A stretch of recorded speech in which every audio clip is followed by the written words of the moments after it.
Okay, so we are discussing tribal anthropology. Okay, and in today's class, yesterday we have completed regionalism and communalism. Okay, and in today's class we are starting with 6.1, that is tribal situation of India. 6.1 tribal situation of India. Okay, and by the way, Preetham, if you joined in the month of August, why are you in this batch? We are just about to complete in 1 week. So I didn't understand why are you in this batch? Why are you preferring this batch? Okay, but you said you joined in the month of August. In the above message. That's fine, up to you. Okay, fine. So we are discussing tribal anthropology. In the last class, we completed regionalism and communalism, and in today's class, we are dealing with tribal situation of India. So basically, what is this tribal situation of India? So this is about the classification of tribals. This is about the classification of the tribals, right? And in the syllabus, they have given the classification. They have given the classification on the basis of biogenetic variability. Can you people tell me what do you mean by biogenetic variability? Yes, all of you. Others, please keep responding.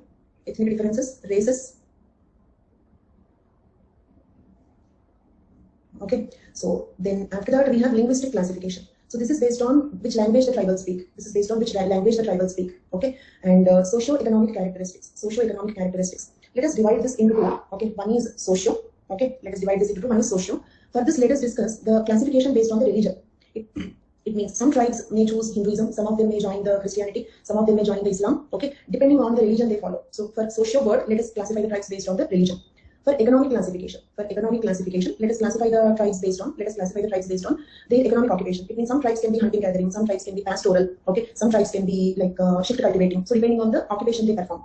And characteristics of tribal population on all these grounds. Okay, it means on different linguistic groups, races, okay, religion, language, etc.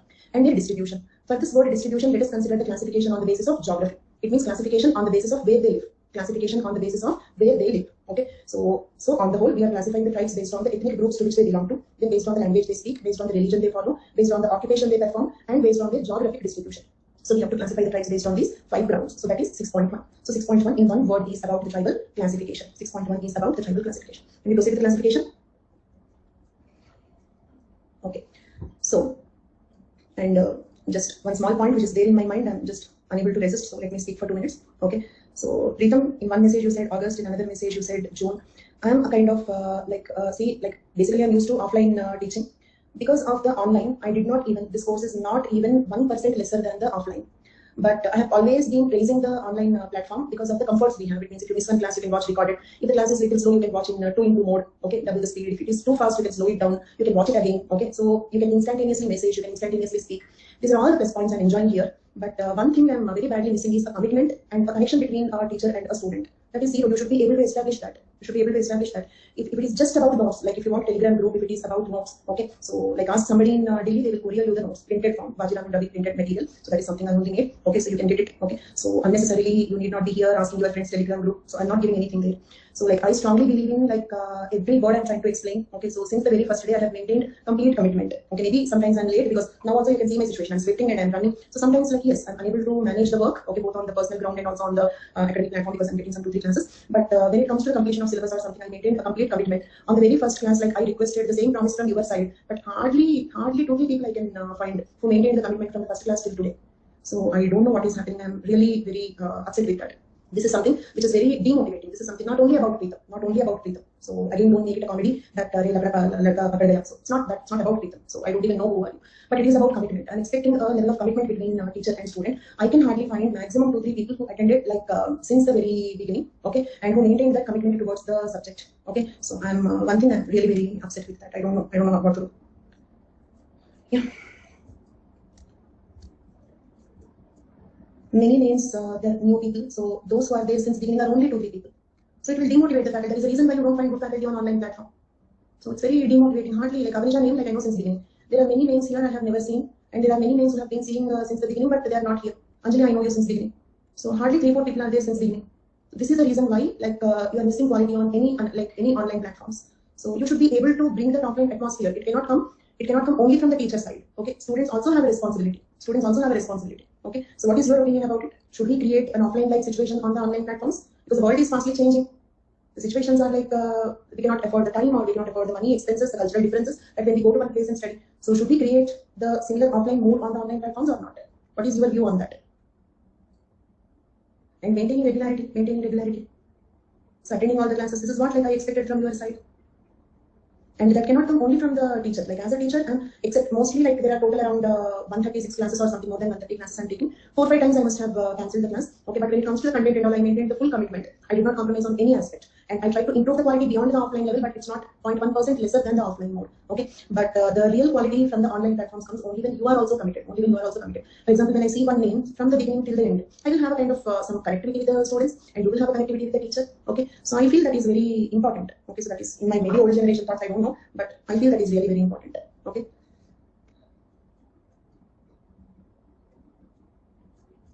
Fine. So coming to the classification of the tribals, okay, and one more thing, like if the topics are simple, like tribal classification is simple. From my side, like already some 2-3 simple topics I said, like you can go through that, you can read them. But these topics also, for example, if you feel tribal classification, you can read on yourself, you can tell me that, so that we can complete the course 5-6 days in advance. Okay, but when I take a class and you take it easy, I definitely don't like it. So that is one thing that I somehow cannot take. Okay, then and Pritam, it's not at all about you. It's not at all about you. Okay, it's about all the new names that I can see here and all the familiar names that are missing here. Okay, so it is about all of them, right? Okay, it's not at all regarding you. So please don't be sorry. You did not upset me. So it is about 2 points. It is about the very familiar names that I cannot see. Okay, and it is about the many new names. Okay, that joined just 1 week before completing the course. Okay. So I expect, yeah, Akhil, you are also one of the familiar names. That's what I said, Ram Narayan. So 4-5 familiar names. From the first day till today, I can see those names. Anisha, Akhil, Anil, Chandani, okay, Anjali, Ram Narayan. So these are all the familiar names I know since beginning, since Pavan. Okay, since the very first day, I have been talking to you. I have been interacting with you. Okay, but what about the other concepts? I mean, like the only point I just want to convey is the familiar missing names, okay, and the unfamiliar new names are making me just feel like, okay, say for example, a singer just singing on the street. Whoever will listen it. Whoever will not listen it. Did you understand my problem? Okay, let us suppose a singer is just standing on a street and singing it. So, jate will just, okay, like if it comes into the ear, listen it and go. So, this is demotivating me in giving you good quality or working more for you. Okay, so this is one point I just wanted to convey. So, towards the ending of the course, this is the gift that you are giving me. Okay, this is for all the familiar names that I have not seen. Okay, yeah.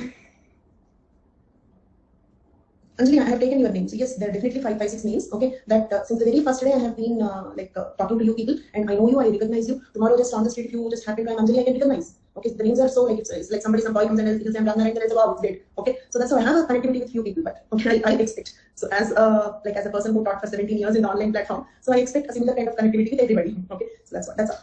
Fine. So coming to the classification of the tribals. Okay, so first let us see geographical classification. Okay. So when it comes to geographical classification, keep memorizing it, because here in this topic there is nothing so big. So concept that I have to explain. This is all factual. So do one thing. Use this class to by heart the things, memorize the things. Okay, complete your preparation also. So B.S. Guha classified the tribes into 3 zones. Classified the tribes in India into 3 zones. First one, the North Zone, Northeastern Zone, Central Zone, or Middle Zone, Southern Zone. Okay. So what are the zones? North and Northeastern Zone. Okay. Central or Middle, North, Northeast total. North India, Northeast India total. The top belt. And Central or Middle Zone, second one. Okay. And the Southern Zone, 3 zones. Right. Then, next 2 thinkers, D.N. Majumdar and T.N. Madan. D.N. Majumdar and T.N. Madan. In their book, Introduction to Social Anthropology, keep by heart in the content because this is just factual, nothing to understand. But use this class to learn the concepts. Okay. D.N. Majumdar and T.N. Madan. In their book, Introduction to Social Anthropology, also offered a similar classification. Okay, similar classification, same way. So name the 3 thinkers who classified India into 3 zones: North, Northeast, Central or Middle, South. Name the 3 thinkers. B.S. Guha, D.N. Majumdar, T.N. Madan. Dhirendranath Majumdar, Trilokinath Madan. Are the names familiar? Because you have already gone through Unit 4 topics, right? Okay.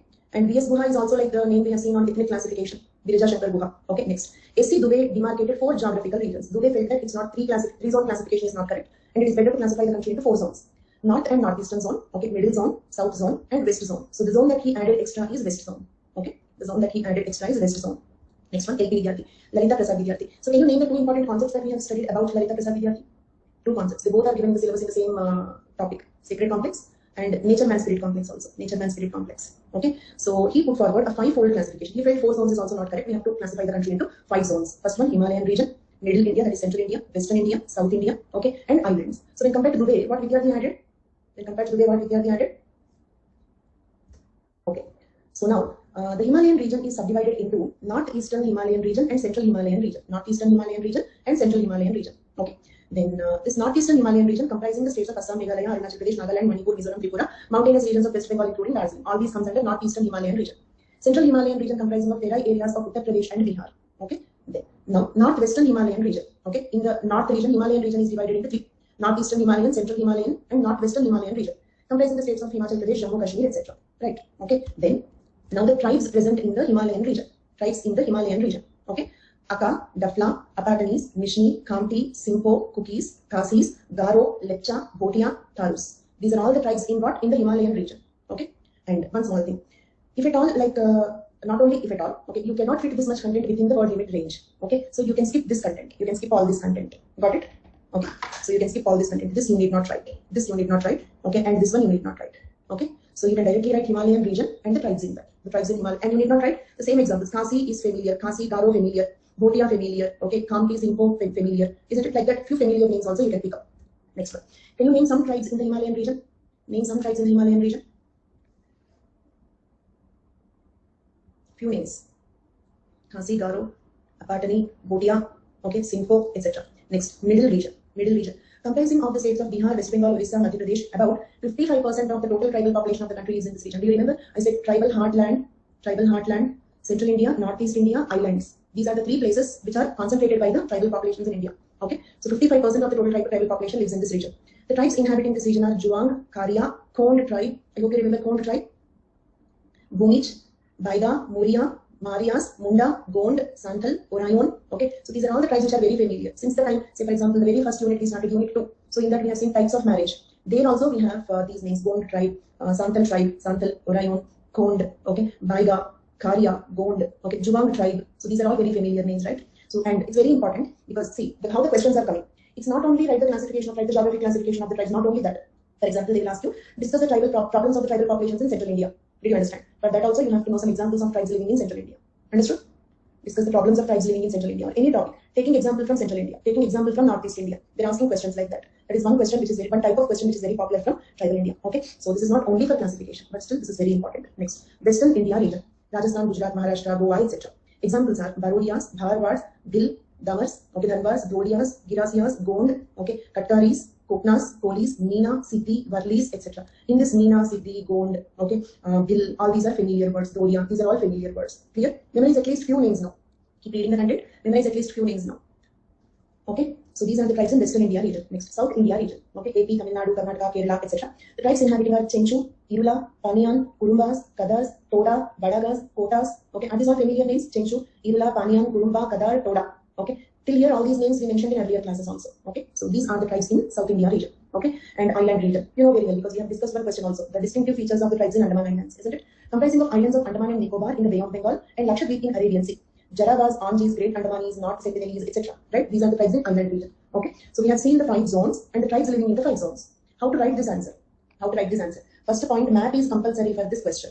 India map is compulsory for this question. And you need not write. It means, for example, South India means what all states comes. This you can omit. Western region means what all states comes. This one you can omit. Means you can take it for granted. You need not write. Okay. This point is important. And you can write that it is called as a tribal heartland. So these states names you can omit. Okay. Because anyhow you will be pointing the tribes in those states only. Understood? So like 5 zones, 3-4 names for each zone. Okay. So zones and 3 to 4 names for each zone and map. Okay, this is how you can write effective answer for this question. And the thinker names important. Thinker names. PM Madan, DM Majumdar. Okay, this LP Vidyarthi. Okay, so VS Guha. So the names of the thinkers, names of the zones. 3-4 examples for each zone with India map will make a perfect answer for this question. So I hope you got clarity how to write. And do one thing, your homework. Okay, today you will have a homework. So you make maps. Is it clear? Make maps. Okay, occasionally you can see the maps. So that directly you need not read from this content. Don't read from this content because this content is so huge. Okay, you need maximum 200 words for geographic classification. Is it clear? Maximum 200 words for geographic classification and map. So make a note, personal notes for that. Okay. Consider it as a compulsory question because they may not ask for the geographic classification, but they will ask for some topic. Okay. With reference to tribals in Central India, with reference to tribals in Northeast India, they will ask like that. Citing an example from Central India. So knowing this is compulsory. Make a personal notes. Next, KS Singh. Okay.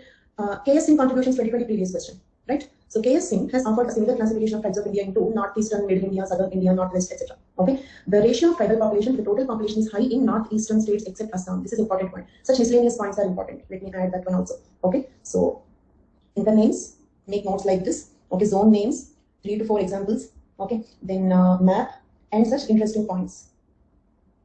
Okay. Like this. Okay. The ratio of the tribal population to the total population is higher in Northeastern states. Okay, but maximum tribal population is in Central India. These are miscellaneous points important related to classification. Got it?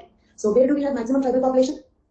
Maximum tribal population is in Central India. But tribal population to total population ratio, tribal population to total population ratio is more in Northeast India. Because in general in Northeast India, the non-tribal population is less. Okay, it ranges from 64 to 95% in Meghalaya, Nagaland, Mizoram, Sikkim, Arunachal Pradesh, 30 to 35% in Tripura, Manipur. The ratio is over 90% in Union Territory of Lakshadweep. So these are some miscellaneous points which are important. So So like this, make a notes in 200 words. Okay, next. Besides the zonal and geographic distribution, tribes also have been classified on the basis of their ecological habitat. On this basis, they can be classified as, okay, this is also geographic, but not the zonal classification, ecological classification. Okay, so tribes who live in the hills, for example, hill Karbis, okay, hill Tivas of Assam, etc. And tribes who live in the plains, Bodo, Singpos, etc. And tribes who live in the forest, Kadars of Kerala. Okay, so and tribes who live in rural, urban, and industrial areas. So this is another classification in brief. So with that, we completed geographic classification. So got some idea how to approach to this answer? Okay. And tribal India is a very scoring topic, okay, because this is all kind of standard and factual content, okay. And if the question, till now, like from the notes, what I can say is, if the question comes from the syllabus, notes is sufficient. So if there are out of syllabus or general questions, then you need extra reference for that, okay. The next one, linguistic classification, means classification based on the language they speak. One point about the tribal population is that tribals are usually bilingual or multilingual. Tribals are usually bilingual or multilingual. It means they speak more than one language, because one is they speak their own tribal language. Second one is they also speak the language of the neighboring state. Okay, for example, if Chenchus are in the forest areas of South India, they also speak the South Indian languages. Okay, something like that. So 4 broad language groups have been identified amongst the tribes of India. Is it the same linguistic classification of linguistic elements in Indian population? We discussed in Unit 2 paper to linguistic elements. Okay, so same way, the tribal languages also can be divided into Indo-Aryan, Austro-Asiatic, Dravidian, Tibeto-Burman. Okay, then LP Vidyarthi and Vinay Kumar Rai, in their book The Tribal Culture of India, put forward the following classificatory system of languages of Indian tribes. Okay, so LP Vidyarthi, Vinay Kumar Rai. Okay, so name the 2 thinkers who classified the tribals based on the language they speak. Name the 2 thinkers. LP Vidyarthi, BK Roy, Vinay Kumar Roy. Okay, next. So first one, Dravidian language. Dravidian language. All the tribes of southern India as well as Gonds and Orayon of central India speak this language. Okay, all tribes of South India and Gond and Orayon tribes of central India speak the languages belong to Dravidian language family. The Gondi language spoken by Gond, who spread from Uttar Pradesh to Andhra Pradesh and from Maharashtra to Orissa, belong to this language family. Gond tribe is one tribe that is very widely distributed. Okay, just observe the geographic distribution. Uttar Pradesh to Andhra Pradesh and Maharashtra to Orissa. Okay, they speak Gondi language. This Gondi language belongs to Dravidian family. So on the whole, all the tribes of South India plus the 2 tribes, Gond and Orayon tribes of the central India, speak Dravidian language. Other languages belonging to this family are Kui language, which is spoken by Kand of Orissa, Kuruk language spoken by Orayons of central India, Tulu language spoken by Maleru of Karnataka. Okay, so these are some other examples of Dravidian languages. The languages spoken by Todas, Paliyans, Irulas of Tamil Nadu, Chenchus of Andhra Pradesh, Kadars of Kerala also belong to Dravidian language family. So these are just elaboration. We have already decided that all the tribes living in South India, plus okay, the 2 tribes in Gond and Orayon tribes of central India speak Dravidian languages. Okay, so now name the 2 central India tribes who speak Dravidian languages. The 2 tribes of central India who speak Dravidian language. Okay, and the Gondi language, which is spoken by most of the people. Okay, so those are the examples of Dravidian languages. Okay, for this also map is compulsory. For this also make another separate notes today. Okay, including the map. Okay, 3 to 4 examples are enough for each category. Dravidian 3-4 examples, Austro-Asiatic 3-4 examples. Okay, including the map. And if there are any special points, write them. For example, Gondi language, Gond distributed so widely, they speak Dravidian language. So this is one interesting miscellaneous point. So add those points. Okay, then Austro-Asiatic. This family is again subdivided into the following subgroups, and you can also take it as a revision of the linguistic classification of Indian elements. Okay, linguistic elements in Indian population, almost the same. Just examples are different. First one, Mon-Khmer branch. Okay, Austro-Asiatic Mon-Khmer branch. Languages of this family are found in certain pockets of North Himalayan region of Meghalaya, spoken by Khasi and Jaintias, as well as Nicobaris of Nicobar Islands. So just memorize the names. Mon-Khmer branch spoken by Khasi, Jaintia tribe, Nicobaris. All the 3 are very familiar names. Mon-Khmer branch is one branch of Austro-Asiatic family. Okay, so name the first branch that we have seen in Austro-Asiatic family. Name the branch. Mon-Khmer branch. Okay, and the 3 examples of the tribes who speak that language. 3 examples of the tribes who speak that language. Khasi, Jaintia, Nicobaris. Very good, thank you so much. Then Munda branch, the second branch in Austro-Asiatic, Munda branch. Santhali language spoken by Santhal, Gutob language spoken by Gadadas, Tharia of South Munda sub-branch, Korwa spoken by Kodagu, Korku of North Munda sub-branch, Juang of Central Munda sub-branch. So these are the examples of Munda branch. Actually, we have language families. Families are subdivided into branches. Branches are subdivided into sub-branches. Okay, and not all sub-branches may not include. It means like if there is a slight difference between linguistic elements in Indian population and the linguistic classification of the tribes. The difference is because, for example, in one sub-branch, if you don't have any tribal language, so then that sub-branch will not be present here. Got it? There is no rule that there must be tribal languages belonging to all the sub-branches. Okay, so those sub-branches will be skipped from the total list. Next, okay, Kherwarian group, language of the Ho tribe. Ho tribe is also very familiar. In Unit 2, we have seen this example repeatedly in the types of families, types of marriages, and all that. Kherwarian group language of Ho tribe. Okay, so third family. So can you name, okay, the 3 branches of Austro-Asiatic? The 3 branches of Austro-Asiatic. The 3 branches of Austro-Asiatic. Mon-Khmer, Munda, Kherwarian. Okay, Kherwarian language example. Kherwarian language example. Ho tribe.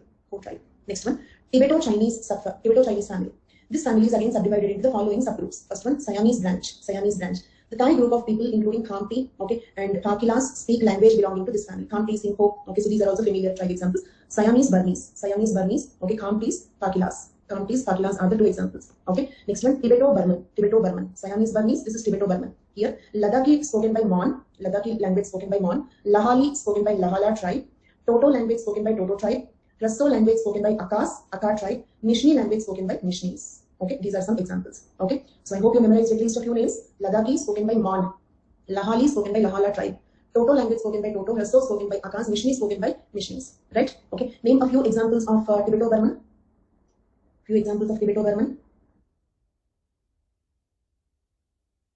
Ladakhi, Toto, Nishni, yes, Mon. Okay, fine. Enough. Okay, you need not remember these many examples also. 3 to 4 examples enough. Then in that only Bodo group spoken by Kachari, okay, Ginsa, Garo, Nikir spoken by Karbis, Koch, etc. Naga group spoken by Angami Nagas, okay, Ayo tribe, okay, then Sema Nagas, Rengmas, okay, Lota, Konyak Nagas, Maram, Fom. So these are the tribes who speak Naga group of languages, right? Then Kuki-Chin group. They all come under what? Tibeto-Burman, okay, Kuki-Chin group. So examples for that. Next, Kachin group, Singpo language. Apart from Khasis and Jaintias of Meghalaya, all other tribes of Northeast India and Himalayan region speak language belonging to Tibeto-Burman family. So this point will become important here. Except Khasi, because giving examples is one way, okay, and giving clarity is another way. Except those two remaining all speak this language. Means it is equal to, you have given some 20-30 examples. So such points are important. Okay, except Khasi and Jaintia of Meghalaya. Do you remember Khasi and Jaintia speak which language? We have just seen that. Yes, others? Okay. Then, so apart from Khasi, Jaintias of Meghalaya, all other tribes of Northeast India and Himalayan region speak languages belonging to Tibeto-Burman family, right? Okay. Siamese Burmese, Tibeto-Burman. These are all the examples of Tibeto-Burman. So tell me, Tibeto-Chinese, what are the two subgroups? Tibeto-Chinese, what are the two subgroups here?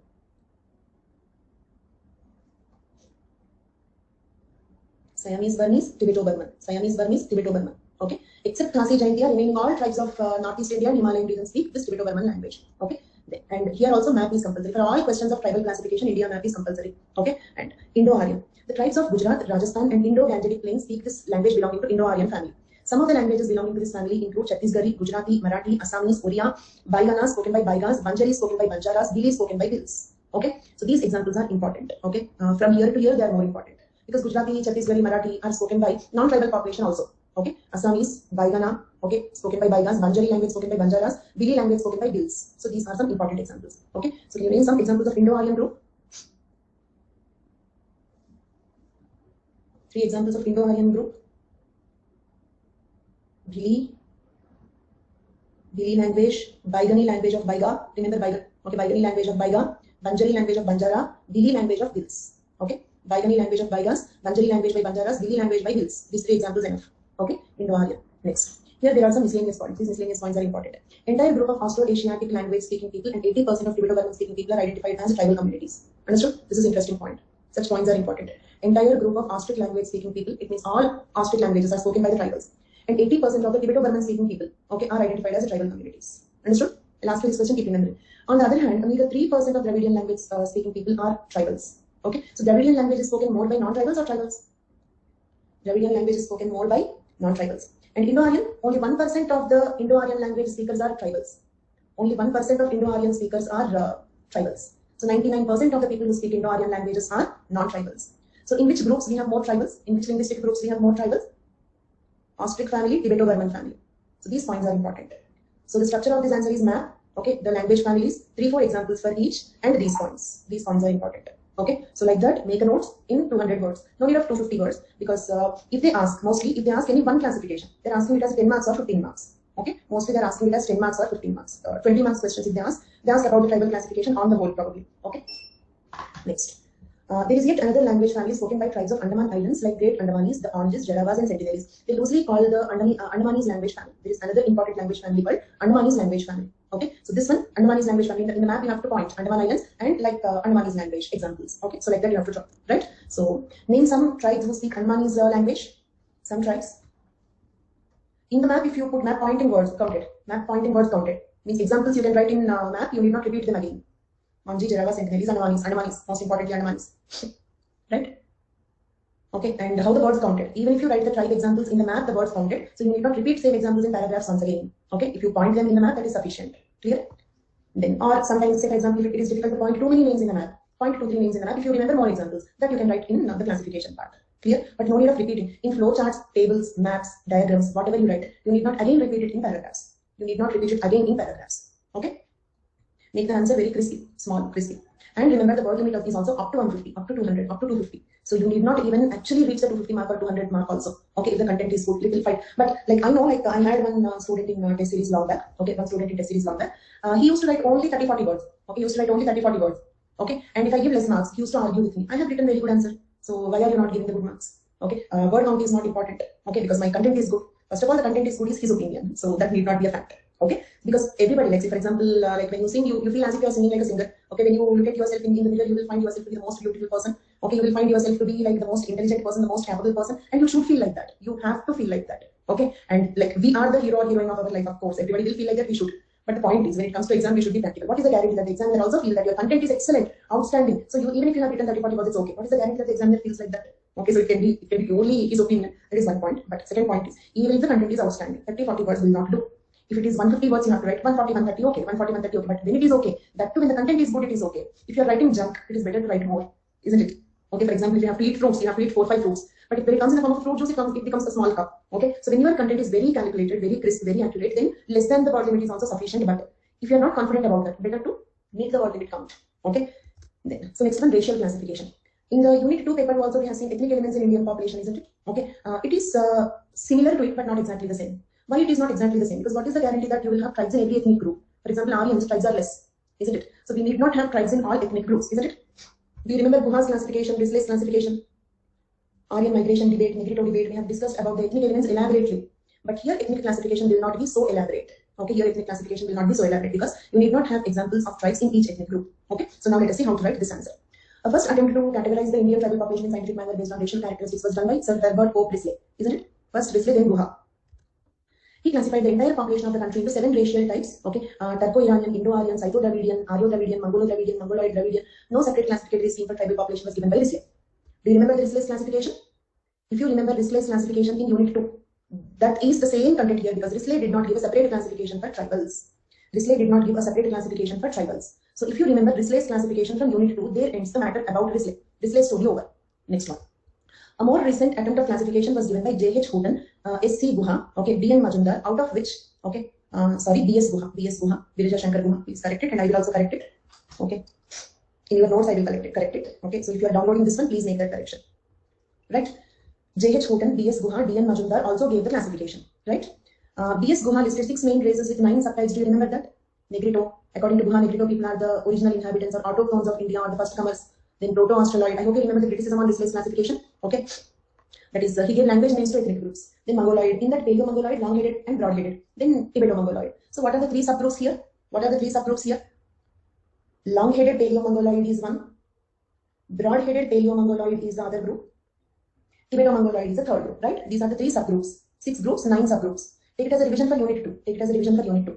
Next, Mediterranean. In that, Paleo-Mediterranean, Mediterranean, Oriental. So we got 6 subgroups.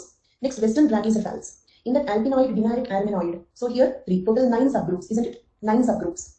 And then the 6th group is Nordic. 6th group is Nordic. Okay? So, can you just summarize the content that we have discussed till now? First, we referred to whom? The first classification, scientific classification was given by Risley. First classification by Risley. Okay? Then, after that, a few more people who gave the classification later. B.S. Guha, okay. Few more people. Houghton, Majumdar. J.H. Houghton, Majumdar, D.N. Majumdar. So your answer structure can be, look at here. Okay. Risley, Houghton, Majumdar. Okay. Just mention them. And you're writing the classification of B.S. Guha. Okay. Understood? Risley, Houghton, Majumdar, B.S. Guha. Mention the names. First scientific classification is given by B.S. Guha. Okay. More recent classification was given by J.H. Houghton, First scientific classification given by Risley. More recent classification given by J.H. Houghton, B.S. Guha, D.N. Majumdar. Okay, enough. Story over. Then you are elaborating on B.S. Guha's classification. Is the introduction part clear? Next. Whether you will write the 6 groups, 9 subgroups. Okay, this is optional. How it is optional? Depending on the marks. If it is 10 marks, skip this also. Understood? If it is 10 marks, skip this content also. Clear? If it is 20 marks, then you can write about these. Just skip them. So make your own notes. Make your own notes today itself. Okay? Over then. Okay? Why are we considering Guha's classification? Why don't we write Risley's classification? Because Risley did not give a special classification for tribals, isn't it? Ethnic elements in Indian population, that's all. He did not give a special classification for tribals. But Guha gave a special classification for tribals. So we are considering Guha, B.S. Guha. Clear? Then, Guha has also drawn conclusions as regards to the racial composition of tribes in India. Ethnic elements in India, tribes in India. That is Guha's speciality, right? B.S. Guha gave for general ethnic elements in India. Then tribal, ethnic elements in tribal. So two types of classifications he has given. So we are taking his classification. Okay. Then he has drawn conclusions as regards to racial composition of tribes in India. They are Negrito, Proto-Australoid, Mongoloid. Negrito, Proto-Australoid. That's all. That's all. It means if it is a 10 or 15 marks, you write only these. You need not write the 6 groups, 9 subgroups. No need. Understood? Why? The 6 groups, 9 subgroups related to what? The 6 groups, 9 subgroups related to what? Yes, all of you? No. That is not linguistic. That is also ethnic classification only. That is also ethnic classification only. Ethnic elements in Indian population in general. Ethnic elements in Indian population in general. Tribals, non-tribals, all. Without differentiating between the tribals, non-tribals. Okay. Once again, all of you, I'll ask you 2 questions. Keep responding. Okay. First one. Why are we not considering Risley, Houghton, Majumdar's classifications? Why are we not writing their classifications? That is classification of ethnic elements in India. Classification of ethnic elements in India. Not specially about tribals. Okay. But Guha gave 2 types of classification. The 6 groups, 9 subgroups classification depends on what? The 6 groups, 9 subgroups classification is related to what? General classification. General classification. Okay. And Negrito, Proto-Australoid, Mongoloid, this classification related to what? Tribals. And do you remember I said 3 regions in India where tribals are concentrated? Negrito. Okay. So we have Negrito in Andaman Islands. Proto-Australoid in Central India. Mongoloid in Northeast India. Isn't it? 3 regions where tribals are concentrated. 3 ethnic groups having the tribal populations. 3 ethnic groups having the tribal populations. Can you correlate? And you can write as a table. Ethnic groups, regions. Ethnic groups, regions. Okay. Negrito, Andaman. Mongoloid, Northeast. Proto-Australoid, Central. Isn't it? So like a table, you can make it. Brief table. Just 2 columns, 3 rows. Okay. Linking the 2 elements. And map important. Map important. Then, so at present, racial composition of tribes in India includes the following. Proto-Australoid. The tribes of Middle India like Mundas, Orion. See here also. The geographic classification will help you here. So who speak Proto-Australoid? The tribals of Central India. If you have already made a list, means make the answers. Today when you make your personal notes, make your personal notes accordingly. For example, okay, take these examples only in that classification also. So that you need not remember more names. Central India means see to it that these names will come. Okay. And the same names you will write for the tribes who speak Proto-Australoid language. Okay. Same names. See to it that you will remember the same names for both. Orion, Munda, Ho, Gon, Hond, etc. belong to Proto-Australoid stock.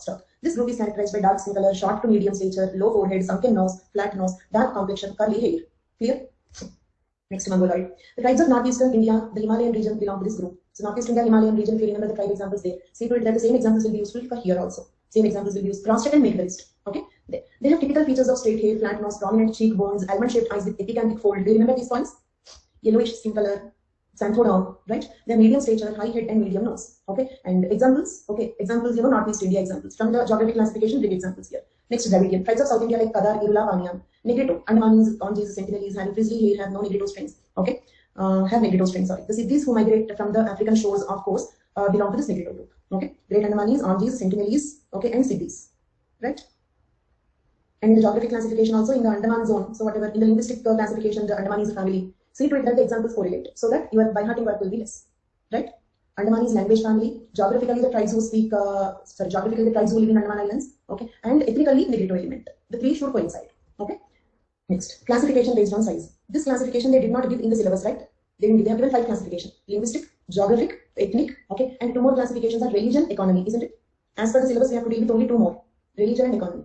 But for tribal, we are doing much more than the syllabus. For tribal, if you ask me, am I completing the syllabus? I can say at least 20% more than syllabus.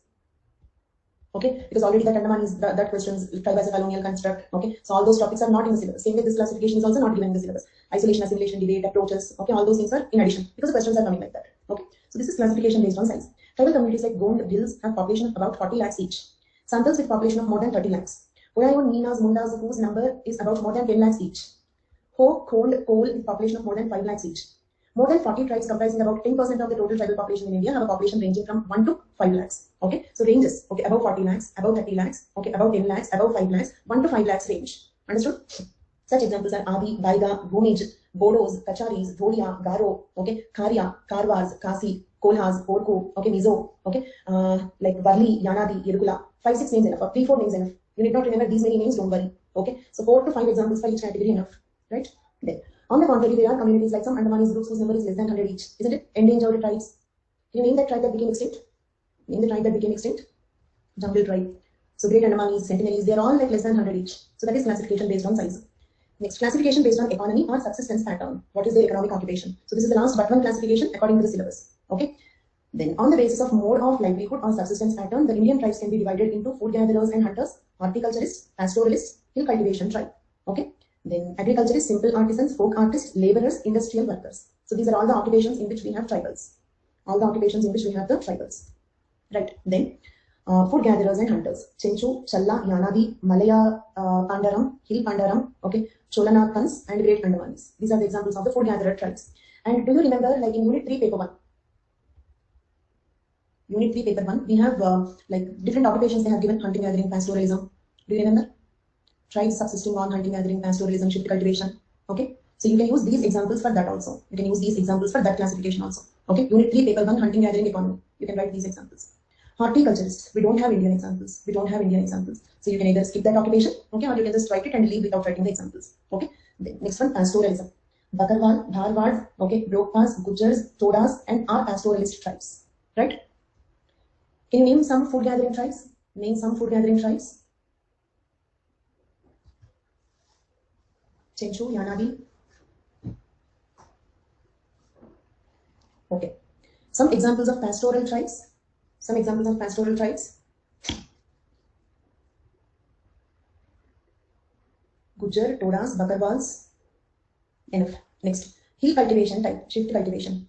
Already like,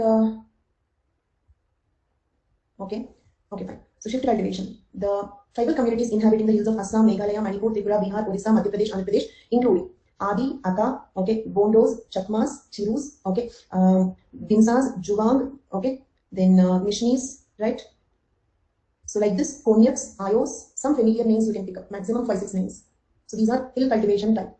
Just memorize some 5-6 names from this, any 5-6 names that are familiar to you. Chakma, Bondo, Adi, Aka, Ayos, Konyak, Juvang, okay. Right. Next one, agriculturist tribes. Apatanese, Cheros, Miri, Ho, Jaintias, okay, Kharia, Khasi, Kolam, okay, Bhumich, agriculture, you can easily remember Santhal, okay, Munda, Orayon, Baigas, Gond, Vil, Meena, there are so many familiar names. So these are agriculturist tribes. And you can also draw a map for this. For all tribal classifications, make a map for your own self. Keep the maps available. Occasionally keep looking at the maps. So your preparation of tribal classification will be completed. Okay. Make the notes in such a way that you need not come back to this notes. Okay. You need not read this notes once again. You have to finally go through your notes for tribal classification. For remaining topics, making personal notes is not very important because the content is almost like whatever is required. Okay. For some topics, it is something that you can just read it, naturally read it. Okay. And some 20-30% of the points you'll forget. The remaining points when you write it will be sufficient. Making a separate notes is time waste. But revising this much content every time will take a lot of time from you. So you should not revise this much content. So make your final notes for this next. Simple artisan tribes. Okay. Asur of Bihar. Okay. Gorulia of Lohas of Rajasthan. Okay. Agarias of Madhya Pradesh are engaged in iron smelting. They are engaged in iron smelting.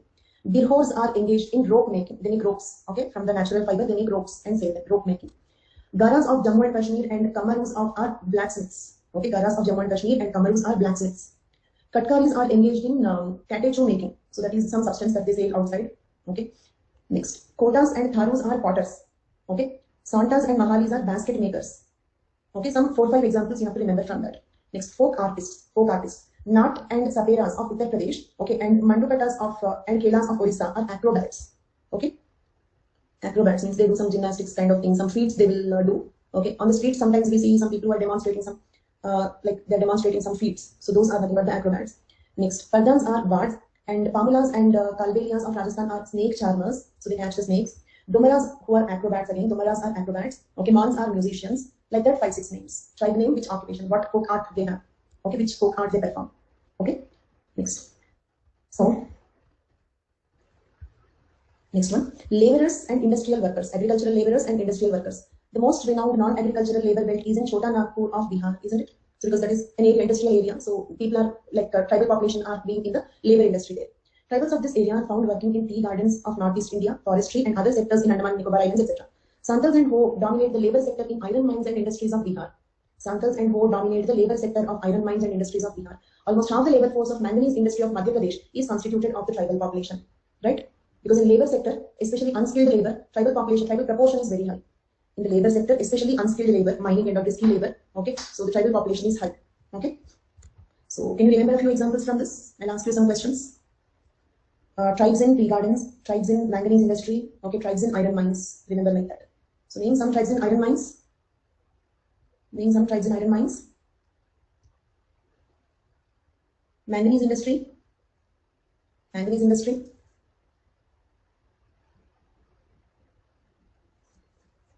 The tribals in manganese industry.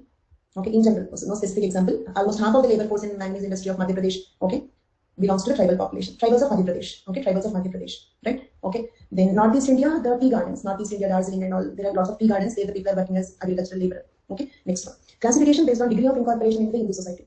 Again, this classification is not given in the syllabus, but this is important. Okay, so why this is important? Where you can write it? Can you write this content in isolation assimilation debate? Can you use this classification, these examples for isolation assimilation debate? And tribe caste continuum, tribe caste continuum. Okay, so use this content for those two topics, tribe caste continuum, okay, and assimilation, isolation debate. For that, this will be useful. Okay, and then ask a question like this also: classify the tribes based on the degree of incorporation into Hindu society. Okay, first one, fully incorporated into Hindu social order, such as bills who have adopted Hindu way of life, including the ethos of the caste system, can hardly be differentiated from the neighboring Hindu peasantry. Okay, we cannot differentiate the Bill tribe people with the peasants. Peasants means farmers, non-tribals. Okay, if you remember, I told you peasant word means in anthropology context, peasant word means non-tribal. In anthropology context, peasant word means non-tribal. Okay, then so second one, positively oriented towards Hindu social order. Okay, they are not totally Hinduized, but they are positively oriented towards Hindu social order. This category includes Santal, Urayon, Munda, and Gond, who have not been incorporated totally into the caste structure. Means they are not SCs. Okay, they are not SC. They are still STs. They are still STs. They are not totally incorporated into the caste system, but they worship the Hindu gods. They worship the Hindu gods. So they have not been incorporated totally into the caste structure, but have to a large extent adopted the symbols and worldviews of Hindu neighbors. Okay. Then negatively oriented towards Hindu social order. Mizos and Nagas. Do you remember ethnic nationalism concept that we have seen? They feel that they belong to a different ethnicity. So they have problem with Hindu identity. They have problem with Hindustan identity, Indian nationality, Bharat Mata. They cannot relate to these concepts.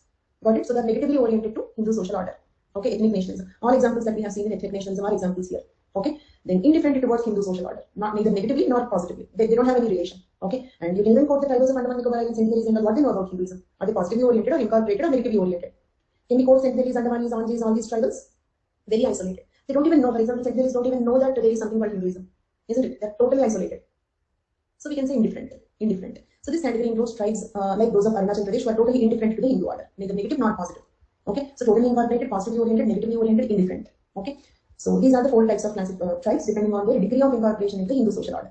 And there is one more topic you can use it. Okay, make a list of this. First, tribe caste continuum. Okay, then next one, isolation, assimilation. Then we have religion examples also. Religion examples, for that also you can use it. Then we have another question. Okay, Jammu and Kashmir, like tribals are less, like the Bagarwal tribe is in Jammu and Kashmir. The tribal population is not very important there. Okay, so one more place where you can use is impact of Unit 8.1, impact of Hinduism. Impact of Hinduism. There also you can use this content. Understood? So they may not ask you this question, like write a note on classification based on degree of incorporation. They may not ask because it's not given in the syllabus. But impact of Hinduism, okay, means on some tribes there is negative impact, some tribes there is a strong positive impact, some tribes there is no impact. Like that you can write tribe caste continuum, isolation. Okay, religion examples.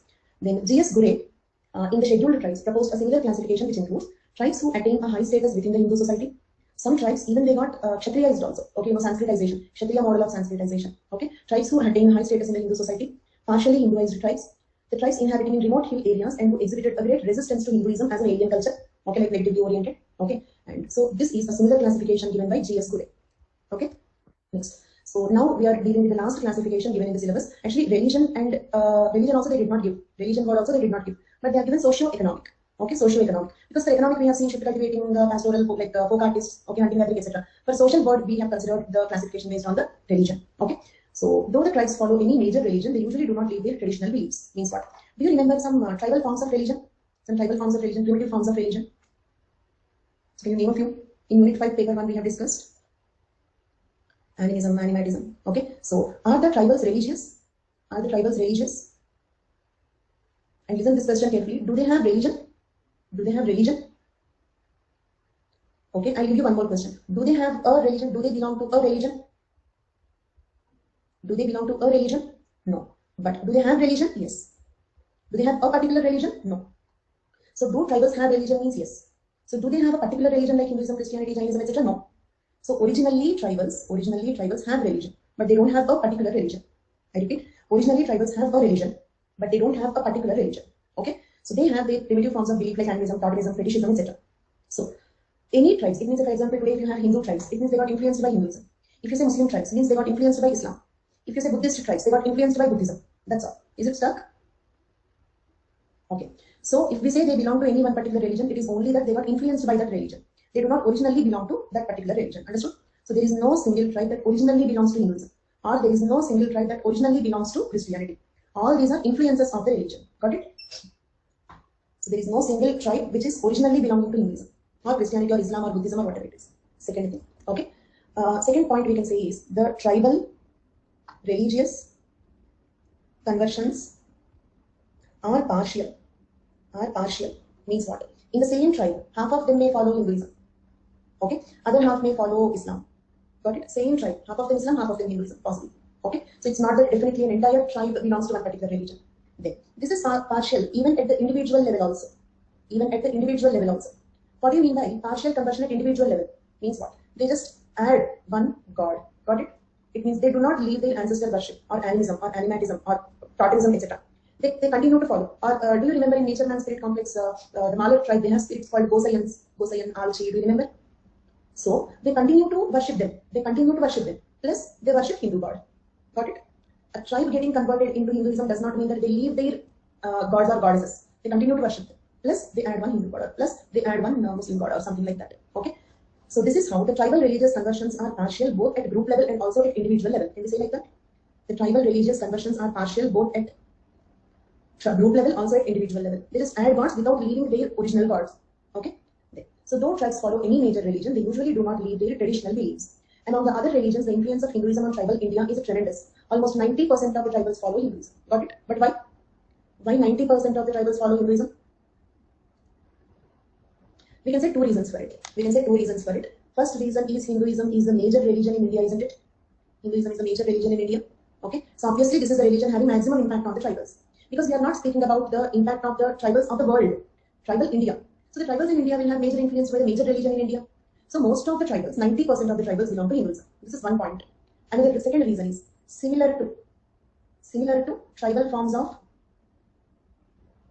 religion. Hinduism is similar to tribal forms of religion, isn't it? Agree with this? For example, the Dashartaras concept, plant worship, some tulsi, neem, so we worship so many plants, cow, elephant, snake, we worship so many animals, and we have the Dashartaras concept. And also we have this universalization, parochialization concept. Okay? Do you remember what is the parochialization, universalization? Okay, I will ask a precise question, answer it. Okay? Let us suppose if we pick up any element of tribal culture and entire India will start following it. One element of some tribal culture picked up and entire India will start following it. We use the word universalization. Universalization. Okay? So, can we say that these concepts are also helping in attracting the tribals towards Hinduism? It means by universalization, if we practice their cultural elements, they will not feel like a fish out of water. When they come into Hinduism, they don't feel like they enter into an alien culture. They feel as if it is something like what we already know. Okay, so this is another reason why the tribals are more attracted into Hinduism. There is Christianity, Islam. Okay, the animal worship, plant worship is almost, it's not there. I'm not very sure, so I'm using the word almost, but at least it's not as prominent as in Hinduism, isn't it? Okay, moreover, they are monotheistic, single god. Monotheistic means if you have to take up Christianity, you have to leave tribal gods, right? Right? If you have to take up Christianity, the Christianity is a very strict monotheistic religion. You cannot have any god other than like only one god possible, right? Okay, so but if they have to enter into Hinduism, they need not leave their tribal gods or goddesses, right? They just continue to worship their local deities. Plus they add Hindu gods. In the 300 crore gods, those tribal gods also will be a part of Hinduism, isn't it? We have 300 crore gods in Hinduism. Okay, few more gods will come. It does not make much difference. Okay. Okay, but not only those two. We have another topic. Today we are discussing the tribal classification and we almost completed. Okay, then next what we are going to discuss. Okay, in tomorrow's class what I am going to discuss. That is Unit 8. That is impact of Hinduism, Buddhism, Islam, Christianity and other religions on the tribals in India. Okay, that is 8.1. Do you remember 8.2 we have already completed? Tribe and nation state. The comparison of tribal situation in India and other countries. What is the comparison of tribal situation in India and other countries? What are those other countries? Okay, nation states. In nation states, they have a policy of eliminating the minorities, but in the multi-ethnic countries like India, we have a policy of safeguarding them. So that way, 8.2 is already completed. 8.1 tomorrow we will discuss, that is impact of Hinduism, Buddhism, Islam, Christianity, and other religions on tribes in India. With that, unit 8 will be completed. Okay, and after that, I will discuss the developmental programs, and we will discuss TBTGs. Okay, so and also we can discuss the role of anthropology. I think 9.2. Have you gone through the syllabus? You know this. If you know this, you can help me in that. I think 9.2. Okay, role of anthropology in tribal and rural development. Role of anthropology. So at least these areas we will discuss tomorrow. And I think we will have maximum 3 to 4 more classes for tribal anthropology. Maximum 3, okay, to 4 in tribal India. So after this, we have another very important topic: constitutional safeguards. So these are the more important topics that are left out, right? And we have problems, and I will not discuss it. You can read it on yourself because it will be too boring if I explain them. Is that okay? Tribal problems we have in 6.2, 7.1, something like that. Tribal problems. Okay, no concept, no technical words, just plain content that you have to read. 6.2, 7.1. So in those units, in 2-3 places they have given, but there are a few specific problems, like the problems of denotified tribes, pseudo-tribalism. Such topics I will discuss. There are some specific concepts we have. Pseudo-tribalism, that we will discuss. Okay, so constitutional safeguards for SC/ST OBC we will discuss. 7.1 constitutional safeguards for SC/ST OBC we will discuss. Okay, only tribal problems. I'll give notes, elaborate notes. You don't need anything other than that. Okay, but if I explain, you will get bored, literally bored. Okay, so that I will skip it. So from tribal India, the only topic I would like to skip is tribal problems. Do you have any problem with that? Anybody having any problem with that? Complete notes will be provided. Okay, so those are the topics tomorrow. Okay, TBTG, impact of Hinduism, Buddhism, Christianity, Islam, etc. Pseudo-tribalism. Okay, I don't exactly know which topic, but those are the 5-6 topics left over. Okay, we will discuss them one after the other. 3 to 4 classes we will be completing tribal. Next, around 4 classes for this one, archaeology. Okay. Yeah, the notes is very simple. There are no technical words, no concept. Okay. See, actually, in anthropology, the content is 3 types. Some topics are concepts. Okay, like for example, genetics, theories, marriage, family, kinship. Okay, linguistic anthropology. These are all like concepts. Okay, mostly paper 1 is concepts oriented. In theories, that is very conceptual, isn't it? Second type is technical. Like for example, unit 1, archaeology. Okay, unit 2, paper 2. Unit 1 in paper 1, paper 2. These all are technical in nature. Okay, these two strongly require explanation. These 2 types of topics strongly require explanation. Third type are, okay, neither conceptual nor technical. Okay, just general content or factual content. This does not require explanation, but you need notes for it. Okay, so these are a few such topics. Okay, that I have skipped explanation. Okay, then coming to the, I hope you got some clarity. So maximum impact is that of Hindus. 90% of the tribals follow Hinduism. Tribals following Christianity are also considerable in number. Why next highest Christianity? Because when Hinduism is a major religion in India, Christianity is a major religion in the world. As a worldwide trend of Christianization, okay, the tribals in India are also Christianized as a worldwide trend of Christianity, right? Next, tribes following Buddhism, Jainism, Islam are negligible. Okay, Buddhism, Jainism, Islam are negligible. First of all, Jainism is not welcoming the others. Okay, enough, you need not come. Okay, so this is Jainism approach. Okay, usually religions will try to increase their purview, isn't it? Increase the spread. Let it be Christianity, Hinduism, Islam, all the religions will try to spread, absorb more people. But Jainism is one religion, they are more keen on protecting their purity. You please don't come. Okay, this is enough for us. So this is the approach of Jainism. Okay, so Buddhism also, actually in India itself, Buddhism is very negligible. Okay, Buddhism, though it originated in India, it became more popular in the other countries. Islam, because it is very, is it stuck? Islam, because it is a strict monotheistic religion and highly dogmatic.